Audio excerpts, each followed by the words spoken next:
महाराष्ट्राचा। नमस्कार, मी प्रतिभा। संध्या लाईव्ह मध्ये आपल्या सर्वांचं स्वागत। भारतीय विद्यापीठ पोलीस ठाण्याच्या हद्दीत पोलिसांनी केलेल्या पेट्रोलिंग दरम्यान एका विधी संघर्षित बालकाकडून गावठी बनावटीचा पिस्तूल जप्त करण्यात आला असून या प्रकरणी त्याच्यासह आणखी एका साथीदाराविरुद्ध गुन्हा दाखल करण्यात आलाय। भारतीय विद्यापीठ पोलीस ठाण्याचे वरिष्ठ पोलीस निरीक्षक राहुल खिलारे यांच्या मार्गदर्शनाखाली पोलीस उपनिरीक्षक निलेश मोकाशी आणि पथक बुधवारी पेट्रोलिंग करत होते।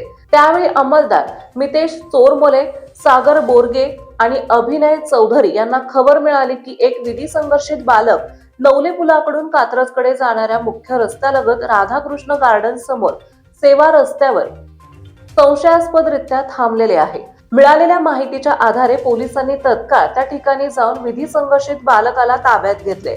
त्यांच्याकडून सुमारे 5,000 रुपये किमतीचा गावठी बनावटीचा कट्टा जप्त करण्यात आला।